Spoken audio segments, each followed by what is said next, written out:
What's up, everybody? This is 311 Griffin. This is an older game. This is Planet Coaster, and it is I guess the spiritual successor, you might say, to Roller Coaster Tycoon 3. And I just noticed this, I don't think I can even get there. There's that castle thing up there or whatever. That's cool. This is the first career park I did. And I like pirate themed stuff. Like a pirate themed amusement park would be top notch.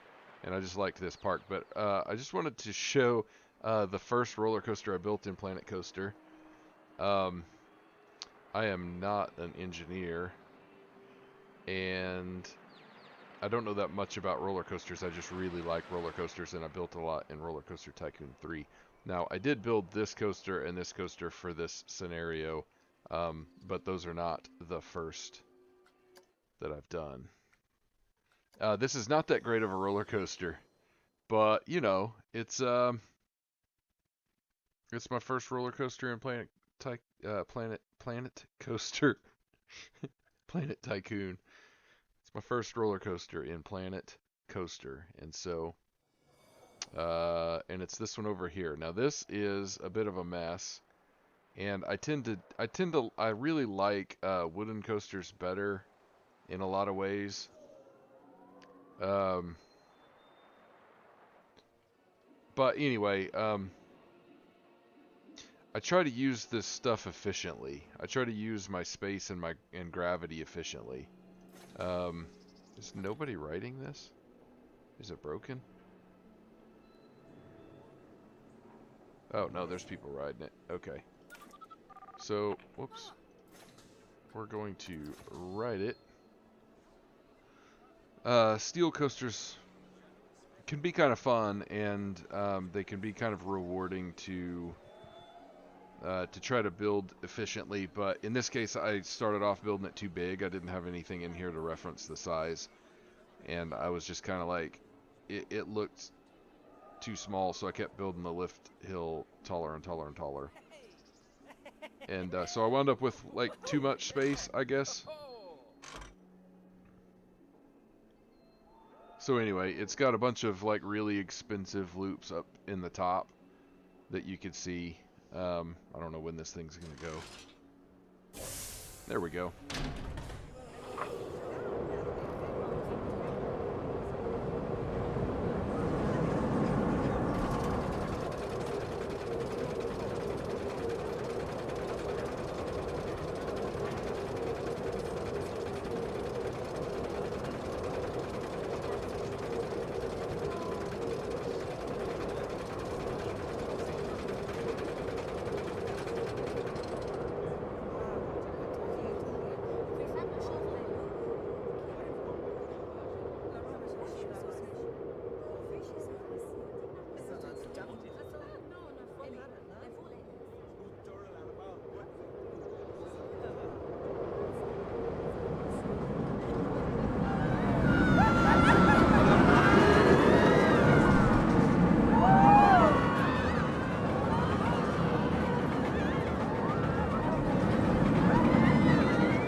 So I got my timing off a little bit. This block section is obviously waiting a little bit too long for the train in the station. Additionally, I promise I don't just try to throw in all the inversions and loops and stuff like that. That's not my intention. There was a cobra roll and a banana roll right off the bat, and then there's like a Norwegian loop up there, and I think a corkscrew or something like that. I can't remember. I promise I wasn't just throwing stuff in. I was just trying to use the space that I had without just going up and down with the roller coaster. Also, when I do loops and turns and stuff, I either try to bank them really hard and make them smooth, or make it where the coaster's going as slow as possible. Or not as slow as possible, but just slowly whenever it's doing it. But anyway, it's not always easy to do. And yeah, this section's lasting way too long.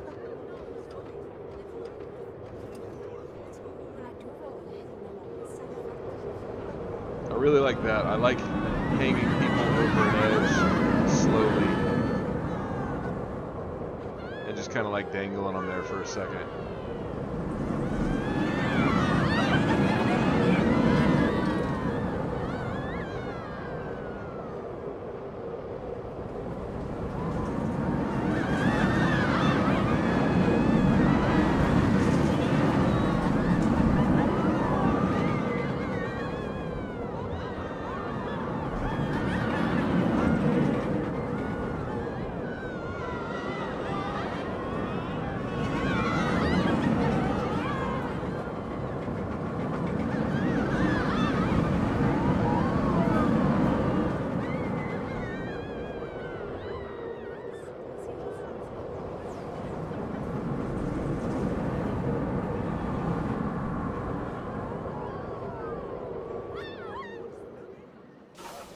There we go.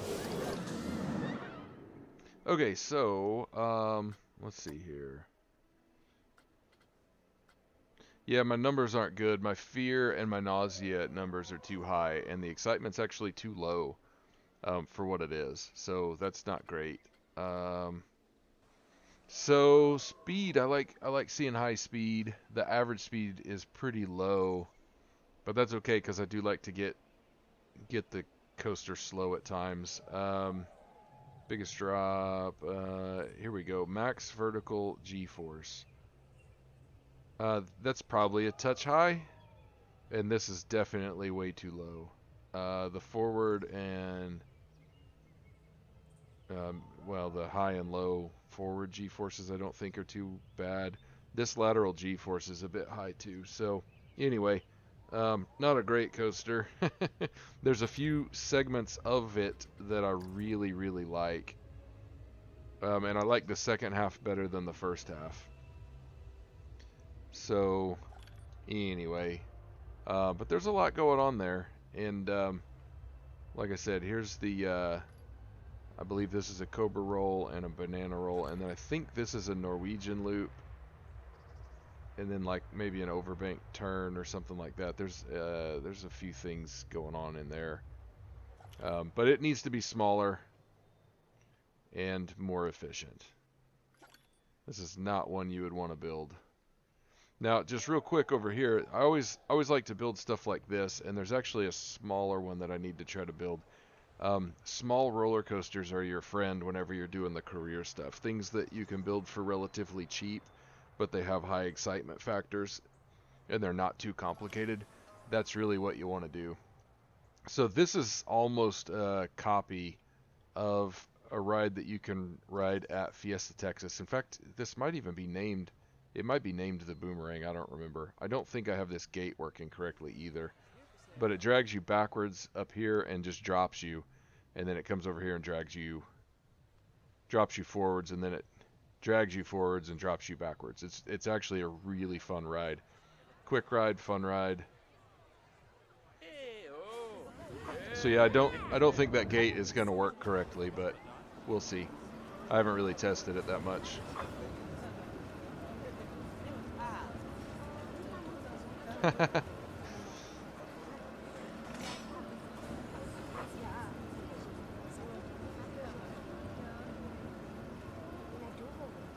This ride is pretty scary because at this point you're like, in real life, you're hanging down into the restraints. It might even be steeper than this. I don't remember, but it's pretty frightening for me. I'm kind of afraid of heights. And then you just kind of hang there for a second before it drops you.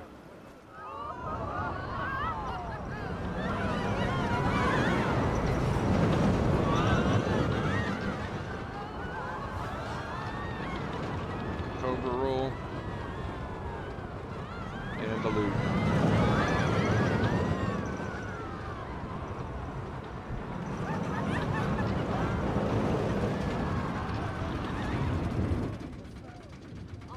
And I want to point out that at the bottom, at that loop, the game kinked it over to the left before the loop, not me.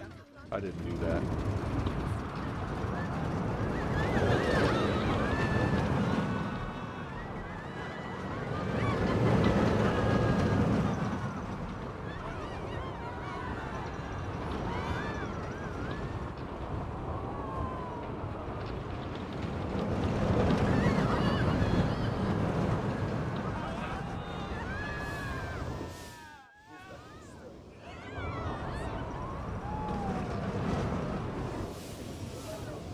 Sweet!